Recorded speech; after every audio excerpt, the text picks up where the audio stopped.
A very good evening and welcome to yet another edition of the program Times Exclusive, airing on Times Network. My name is Banda, and thank you very much that you are able to join us in this edition of the program.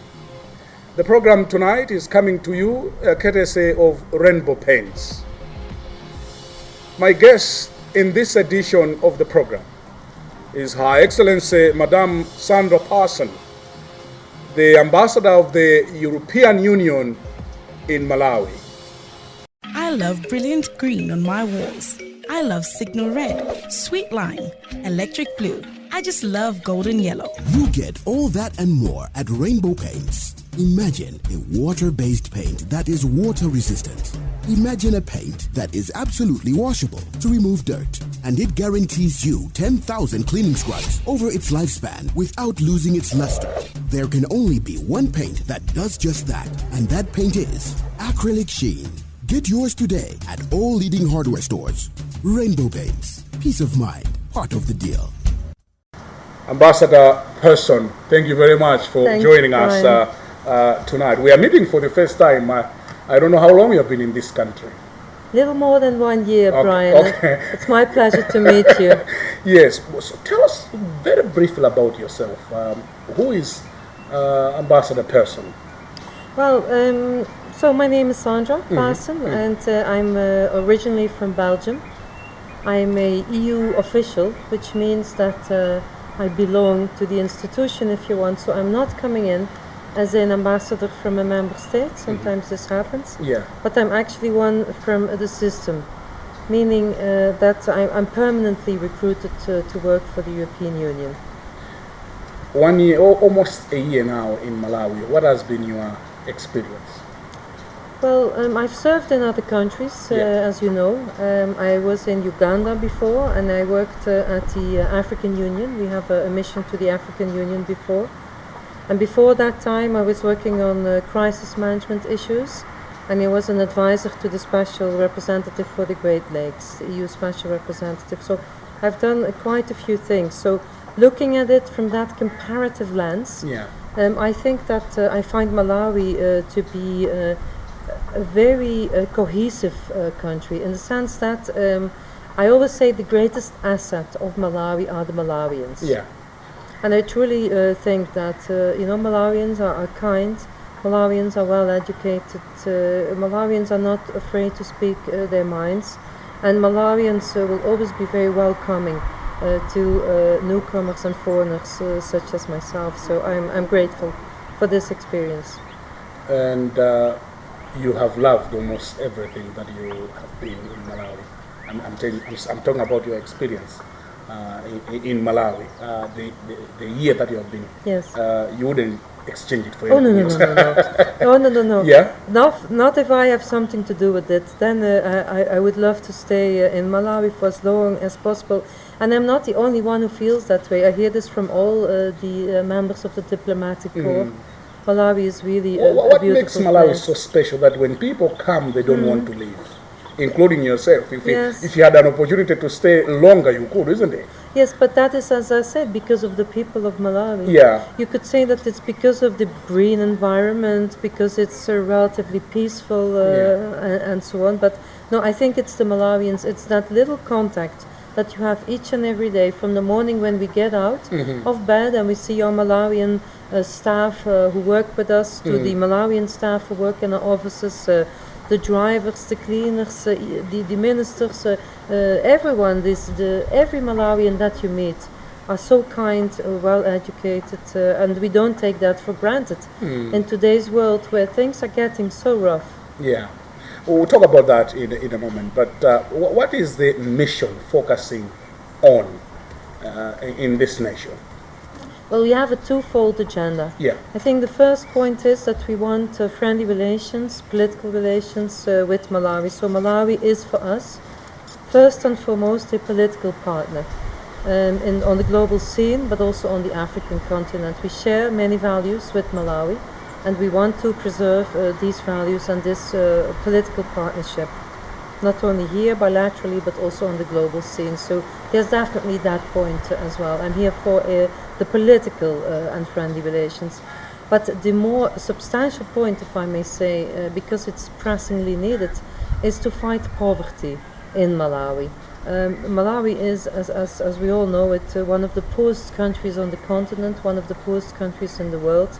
And it's our mission as the European Union to fight poverty all over the world, and in particular here in Malawi. In fact, from all the countries on the African continent, we have the third largest development cooperation budget here in Malawi. That is because there are pressing needs in terms of developing the country, in terms of immediate reduction of poverty, and so on and so forth. And just this week, we saw you signing a very important document where you're giving us over $1 billion kwacha for road rehabilitation and construction. Tell us why you decided to go that route. Yeah, it's true that it's a 40 million euro investment which we are doing on our side, but we are also doing it in a blending operation with the European Investment Bank, the Bank of Europe, as you know it. Yeah. And also the World Bank, but also the Comesa Bank in different capacities have come in. So I don't want to take the credit for this operation alone, but definitely it's a very huge investment.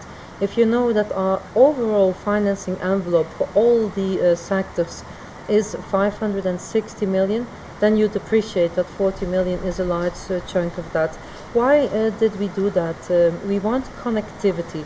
Connectivity is very important, Brian. I mean, you travel and visit your families, you visit your friends in the region, and what you want when you do that is a safe and secure, but also high quality road. If we have no connectivity within the communities or even with our neighboring countries, trade is not going to be possible.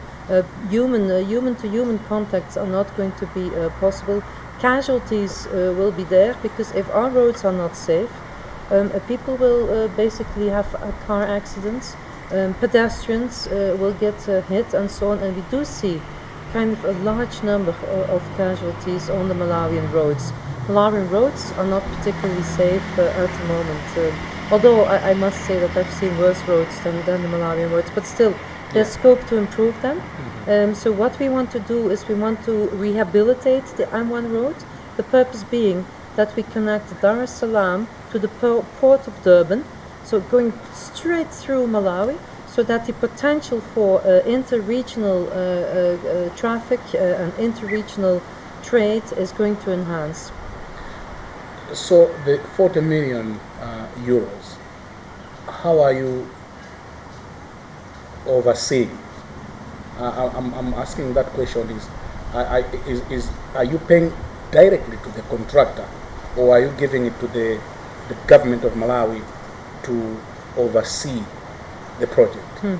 Well, the contract, as you know, was signed not between me and the ministry, but between the head of division of the EIB, Diederik, who was here, Diederik Sommer, who was here yesterday, and the Minister of Finance. So the accountability has to be done by the Minister of Finance and, of course, the European Investment Bank. We are doing a blending operation with the EIB. Yeah. That means they put in money, we put in money, and we kind of de-risk the operation. Yeah, but do you have the capacity to follow your money? Because that's your money, isn't it?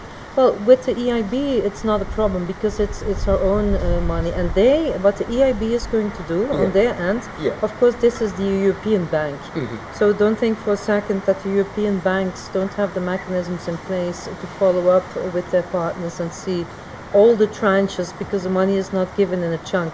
It has to be going, for example, 10% of the road will be rehabilitated, okay, you get 10% of the money, and so on and so forth. At every step of the way, there's going to be auditing.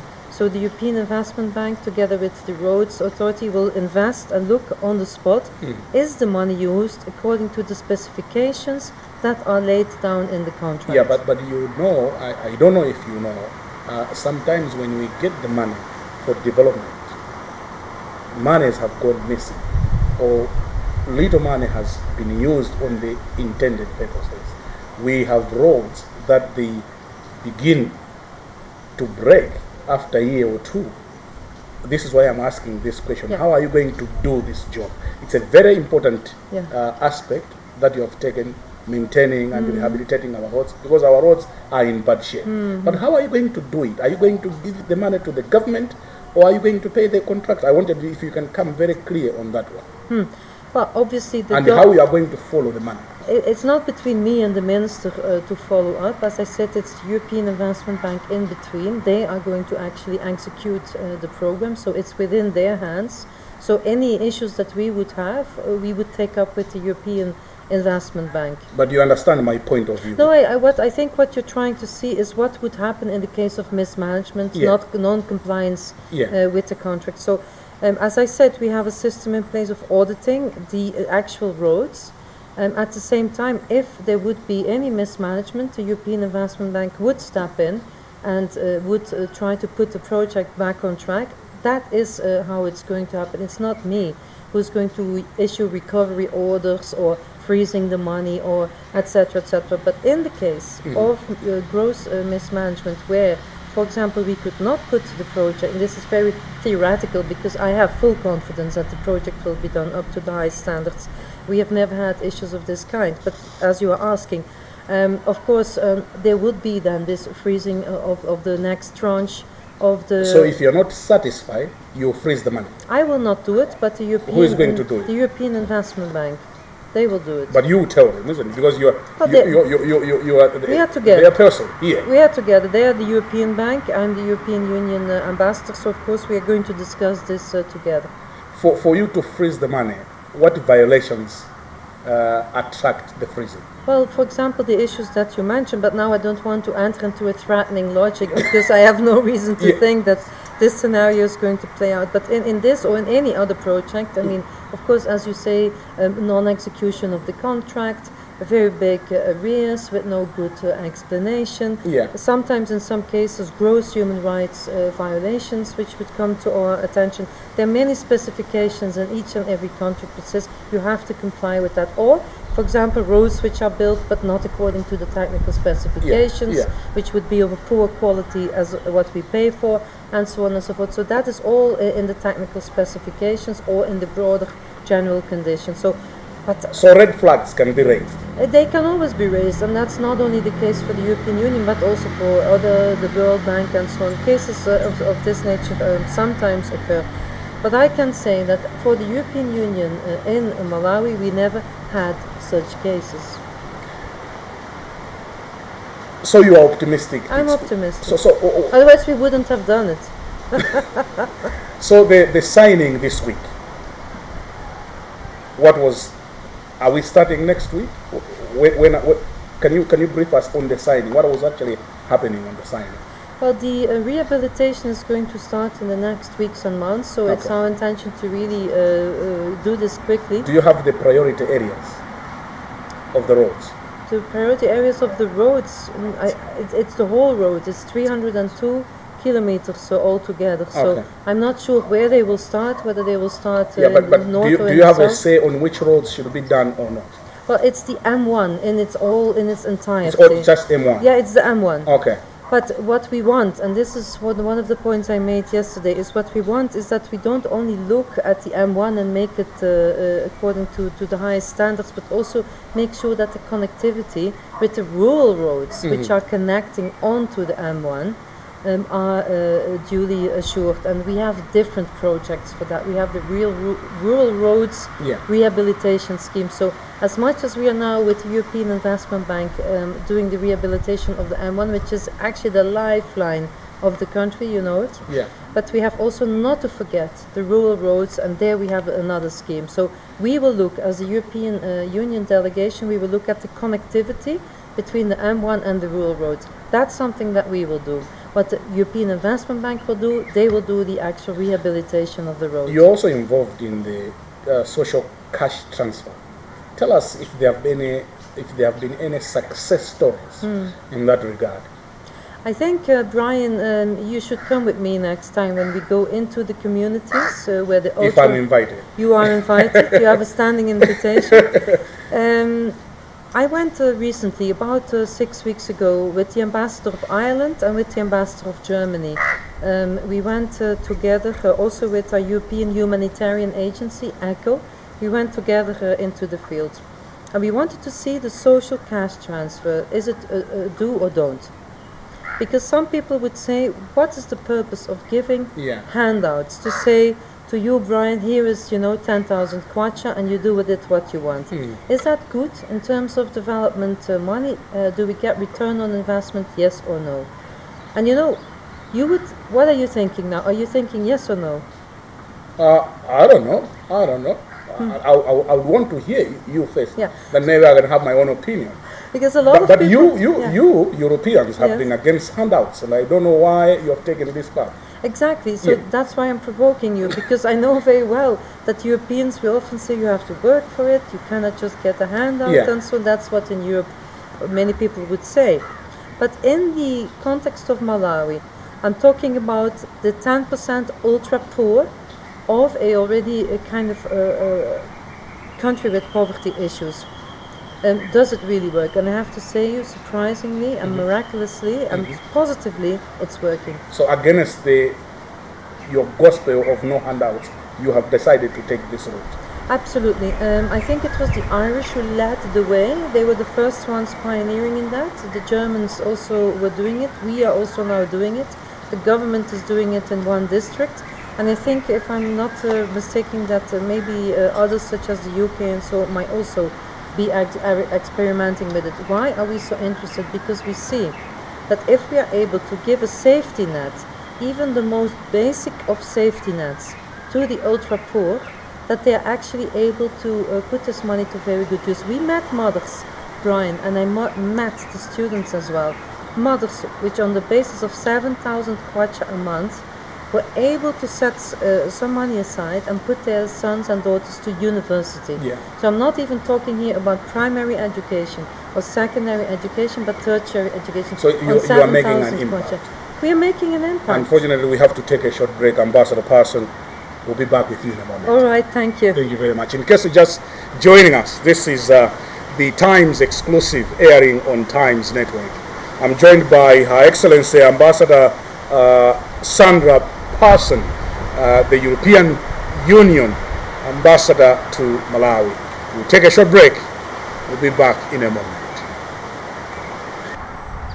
If you're just joining us, welcome aboard. This is this week's edition of Times exclusive on Times Network. My name is Brian Banda.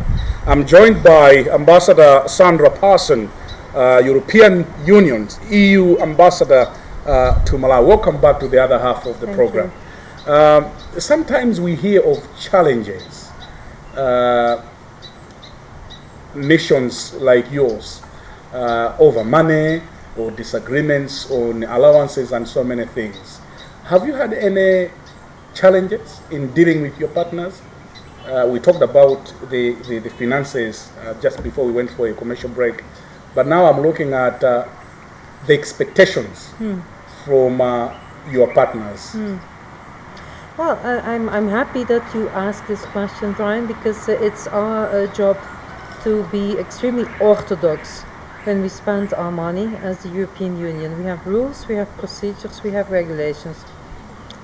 Sometimes it's difficult for our partners to understand that because they live in their realities, and the realities here in Malawi are such that everyone with a certain standing has huge social responsibilities. Everyone that I meet here, be it an intellectual, be it an artist, be it a politician, they all come from a village, and in that village there are huge demands, there are huge needs, and they have responsibilities. It comes back to the issue what I said before. Malawians are cohesive, they take care of each other. That is a notion that in Europe maybe we don't always remember very well. But coming back to your question, what does this mean in terms of the way we work with our partners? So sometimes when we work with our partners, and they can be in the parliament, they can be in the civil society, they can be in different ministerial bodies and so on, it doesn't really matter. They always come back to the issue, we need to have the per diems. And that is understandable, because if I ask you to come here, you will have expenses.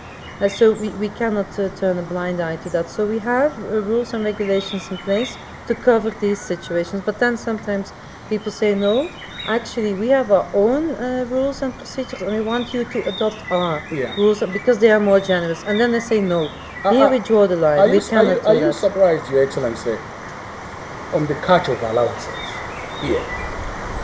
I don't know enough about it to say that I haven't investigated item per item the culture of allowances, but what my colleagues who are dealing with this tell me. Oh, I must grab the EU. You're very particular about EU flag. EU flag is what I live by. Yes. So they often encounter these problems where they say the Malawian side would want to have the higher ceilings because the Malawian system would allow them higher. But we say no, we adopt what we agreed with all the diplomatic partners, which is the UN rules on daily subsistence allowances. But sometimes we have these discussions, and to be fair with you, I have to say that I'm not so happy when my colleagues come to me with such stories, because where people abandon workshops or meetings because or not come. They say we will not come. There are no allowances. No, there are allowances, but they are not quite as high as they. I'm just giving an example. We pay 140 euros, but they would want 200 euros. But this we cannot give. So, and then they say, well, if you only pay between brackets 140 euros, I don't know how much it is, but I'm just giving that example, then we will not come.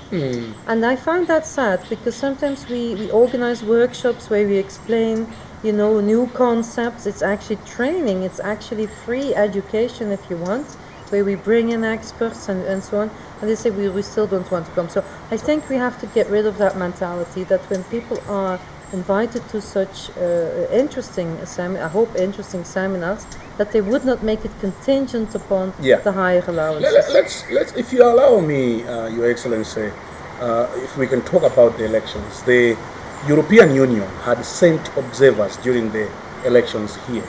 Of course, the case is in court, as you know. But how did they miss your observers? Some of the issues, for example, the alleged irregularities being raised in court by the opposition. For example, a witness alleges that results were announced before all data was entered into the MEC servers. How did the European Union observers miss this? What we are hearing now in court. So, Brian, you are saying that it has been established that there were irregularities. And B, you are saying that the European Union missed it. We hear of irregularities. That's the opposition have gone to court to say that the vote was marred by irregularities. The court to give its verdict. Exactly. Yeah, but hearing of these irregularities, yet the European Union observers were here. Why didn't they raise these things that we are hearing in court these days? Well, I don't want to comment on a case which is before the court. Yeah.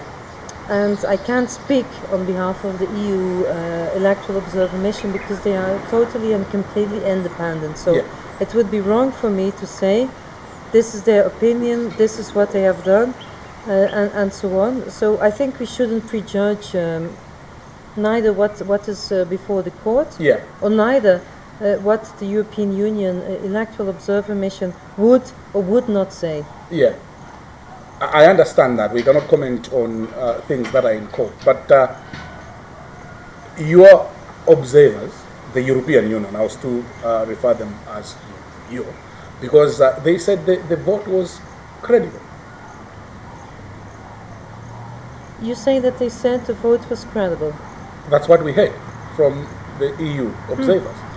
They were here, they gave statements. I think what so you mean, when you have people disagreeing on the result of the vote, and yet your observers were here and they gave their opinion of the vote, how does that tally with what is happening here? It's a very complex matter, but what I can do is I can explain the methodology used by the EU-UN, because it's done in the same way across the world. So You will remember that the EU-EUM mission came to Malawi at the invitation of the Minister of Foreign Affairs and at the invitation of the Malawi Electoral Commission. Without an invitation, obviously no one can come, including the EU-EUM mission.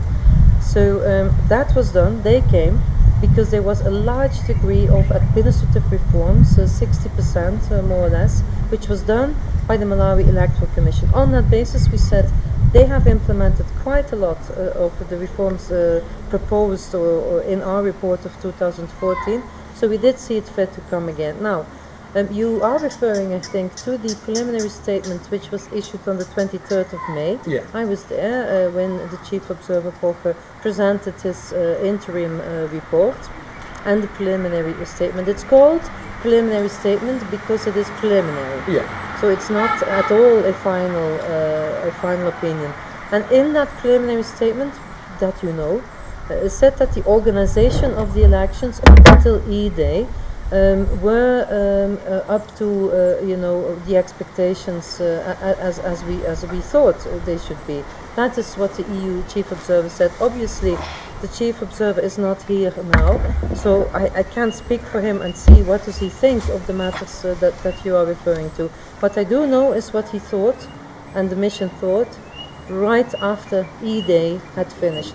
There's of course a whole process between E-Day and today, where still an appreciation has to be made. Yeah. And that then will be the final appreciation. Do you think, and I know it's a difficult one, the European Union observers did a good job? Yes or no? Yes I know they did a good job. You know that they did a good job? They always do a good job, and they did a good job here. On a vote that is being challenged in court? Well, their job is not on the matters before the court. The matters which are before the court are the ones that the court has to deal with. What they have to deal with is to look at the process of the elections. And I don't know what is their final analysis, because neither you nor me know what that final analysis is. But I know, having seen the way that they operate here in the country, having had at that moment listened to their preliminary statement, that they are very thorough, and our methodology is very thorough. And I want to say one thing. The EU-EUM missions are sent by one of the most respected institutions of the European Union, and that is the European Parliament. So me, as an EU ambassador, I have full faith in our European Parliament, its intentions and its methodology. We saw here for the first time the donor community hiring auditors for elections. Has this been done in Africa? Your guess is as good as mine. I haven't done a comparative analysis, although I am someone who likes to know as much as possible about African matters, but I don't know if that has been done before. It was a decision taken by the United Nations, who have been helping Malawi on behalf of many of us who have put money to their availability, have helped the Malawi Electoral Commission to make as much as possible good elections, and these auditors were one of the innovations in the Malawi context. Whether they have been tested in other countries, I can't comment.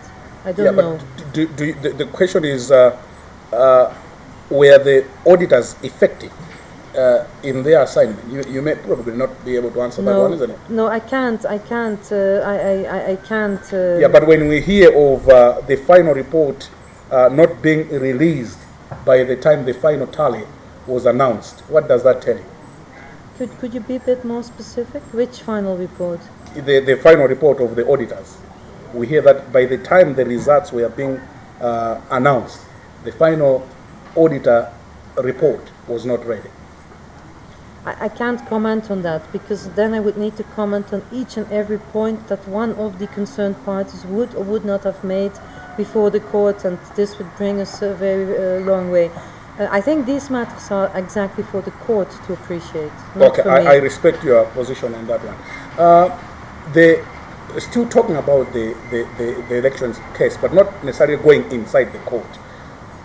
The judgment, whether it delays or it comes sooner, it will come. And people are worried. As a mission, How would you advise Malawians, and indeed the government, on how we should handle that time when it comes? Well, our principle as the European Union, and everyone knows it, and this is not to advise you or other Malawians, and certainly not the government, but what we do in the European Union as such is we adhere to the rule of law, we adhere to the outcomes of any court case, and we always try to de-escalate in a time of crisis. And therefore, I would like to think that when we bring matters before the court, that we do that because we have faith in these courts, and that we also have the firm intention to adhere to the outcome. Otherwise, what's the point in following this track? So I think if we follow this track, and this is what in the European Union we would always do, we would always put differences before the court. There's also arbitration, but in this particular case we're speaking about legal differences, and then we are all signing up to the contract to say we are putting the matter before the court, which means that whatever way it turns, we will accept. And then, of course, there's also always the possibility of appeal, and so on. But that is the legal track, and as the European Union, we believe in the rule of law. We'll take a short break. Then when we come back, we'll finish the final slot for our discussion tonight. This is Times exclusive on Times Television. I'm joined by Her Excellency Ambassador Paesen, the EU Ambassador to Malawi. We'll take a short break. We'll be back momentarily. I love brilliant green on my walls. I love signal red, sweet lime, electric blue. I just love golden yellow. You get all that and more at Rainbow Paints. Imagine a water-based paint that is water-resistant. Imagine a paint that is absolutely washable to remove dirt. And it guarantees you 10,000 cleaning scrubs over its lifespan without losing its luster. There can only be one paint that does just that, and that paint is Acrylic Sheen. Get yours today at all leading hardware stores. Rainbow Paints. Peace of mind. Part of the deal.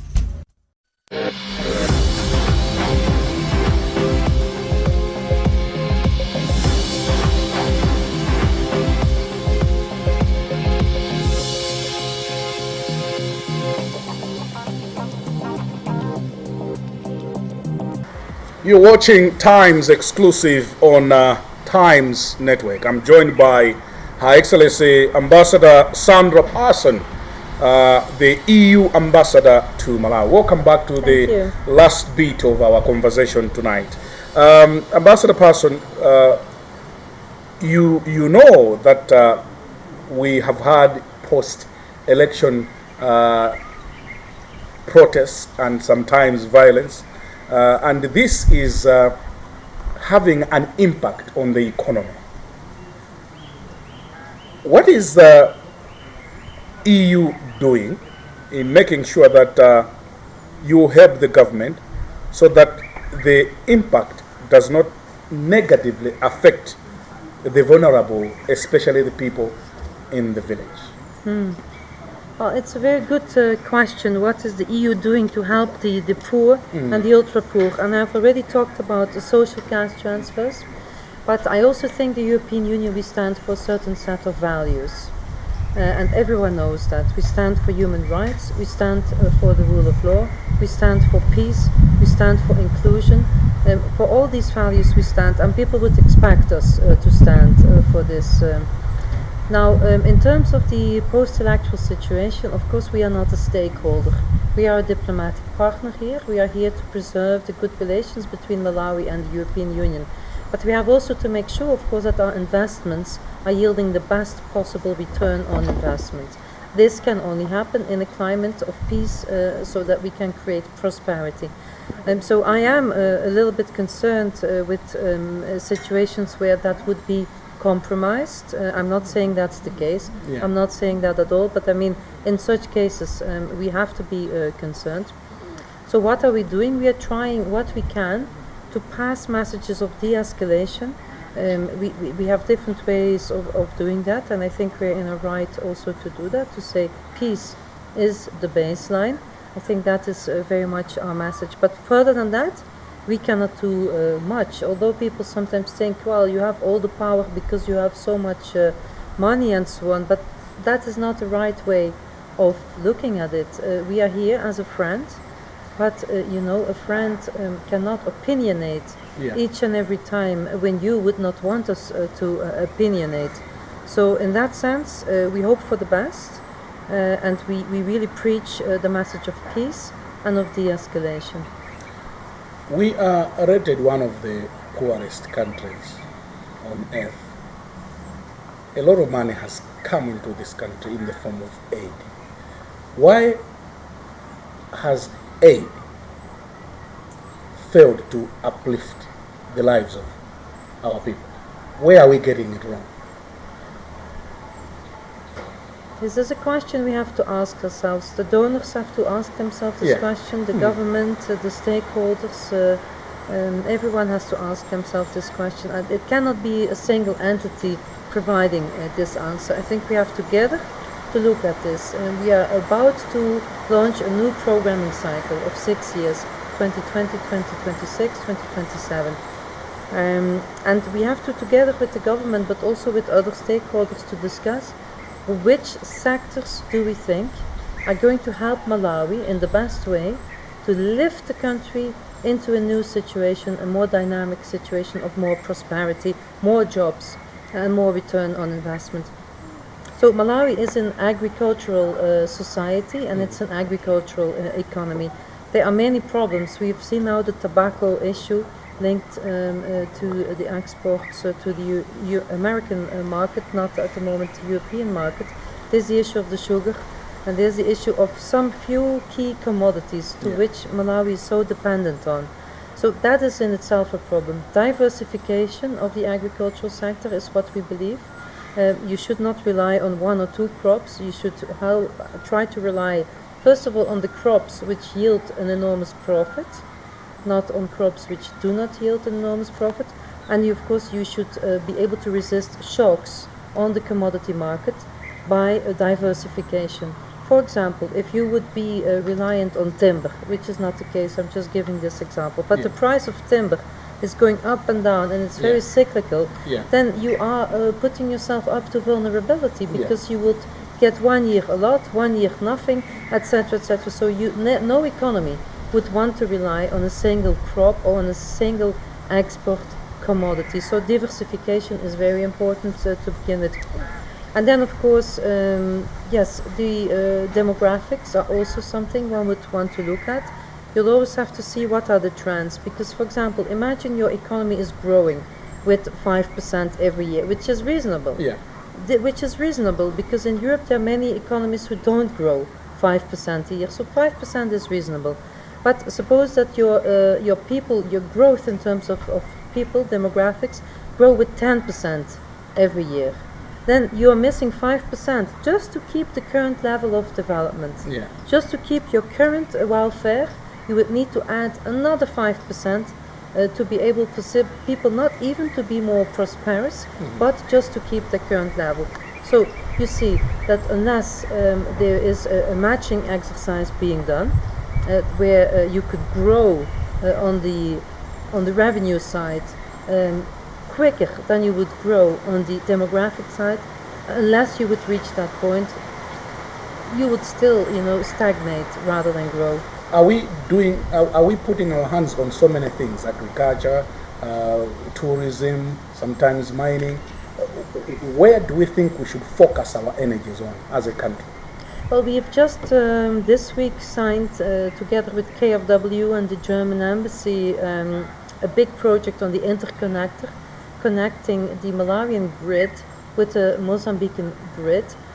Why am I saying this? Because I think without energy, you cannot have economic development. Without energy, you cannot even have proper education, because schools would not have lighting, students cannot study in the evening, and so forth. So energy, although we are not in energy, I have also to say that the European Union, we are not at the moment in energy, but because you're asking me the question, what is urgently needed? It's energy. Energy is needed, and in that same context, because energy is related to climate change and fighting the effects of climate change. You cannot continue to cut all the trees in the country, because there's 90%, I'm told, of the of all the forests which are disappearing in Malawi. So you are remaining with a relatively small amount of forests. These forests, this hardwood, this wood, has to feed the entire population, because 85% of the population needs this wood to cook its daily meal. So you can see within a short time span there will be no trees left, unless we would do reforestation. And again, I'm saying this because the European Union at the moment has no program in reforestation. Our program has just finished, but I think one needs to consider reforestation as a matter of utmost urgency. The other thing, what you would need to continue, and Malawi is very good at that, keep your investments in the social sectors, in health and in education. We are in education, some of our member states are in health. But we need to continue that. We need to continue that, because there's no point in having a population which is not educated, which is not healthy. That is not a good labor force, and that is not a happy population. What about budgetary support? Are you helping us? Well, at the moment, you know, after 2013, 2014, most of the international donors reconsidered budget support as a way of supporting the Malawi government. It was done up until that point, but because of some serious mismanagement issues, there was a lot of reconsideration. Maybe there will be a point in time when we say, okay, the conditions are there for us to do it again. But that is not our decision. You may say it is your decision, but I say it is not our decision. Whose decision is it? It's a decision of the government, in the sense that, I will explain you why. And if the conditions are in place, and that does not depend on me, I cannot go and impose to each and every ministry to say these are the conditions, do it. That would be wrong. So you were worried over the mismanagement of funds? That is what happened in the past. Has there been any change? Are you monitoring? Well, we have no budget support at the moment. So in that sense, we are not monitoring, because we are not using this modality. We have project support. We do project development cooperation. We have 560 million over the last 6 years. So we are doing that. So we don't need to monitor budget support, because we don't have it. But if you ask me, are we engaging with the government on their intentions, as to whether they themselves think they can live up to the expectations, so that later we could come back with budget support? Yes, we are. We are working closely with the Ministry of Finance, and we are trying to work closely also with the Ministry of Agriculture, and there will be other ministries that need to get involved. We have a public finance management program worth 22 million, which we're doing with the Ministry of Finance. And why are we doing that? It's not because we say, here's our project, take it, but it's because the ministry themselves said, help us to be much more accountable.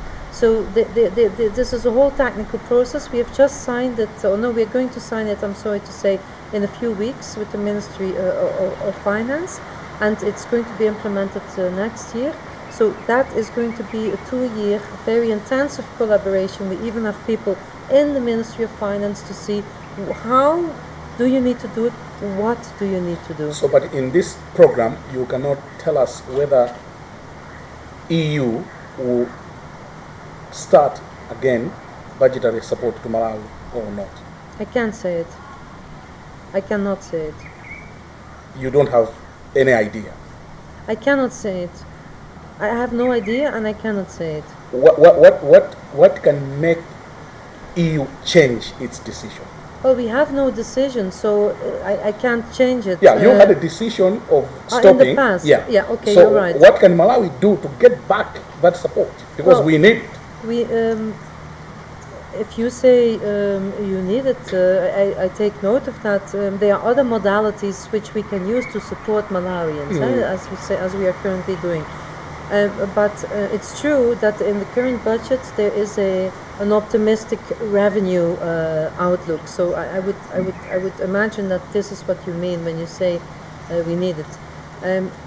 It's up to the government to say, in terms of the public finance management, is the ministry capable of doing the things that we mutually agree on? Yeah. And on that basis, so it's a technical discussion. Are the conditions there technically? And there are so many many conditions there on Yeah. the technical side, not political, technical conditions. Yeah. It's too much, it goes beyond the scope of this program, but Yeah. let's say we are engaging. Okay. Yeah. Unfortunately, we don't have much time. You have been in the country for over a year now. What is the Chichewa sentence that you have learned? I know Mulibwanji, That's the usual one. so, and I know Zikomokombi. Oh, that's the only two you can That's tell. the only two. Oh, that's two for the whole year. Yeah. You So could, what does that tell you, Brian? it tells that you're trying, but not too much. No, it tells you, it tells the Malawians that I'm working very hard and I have no time to learn Chichewa. The time when I will speak fluent Chichewa is the time when you need to worry that I'm not working as hard as I should.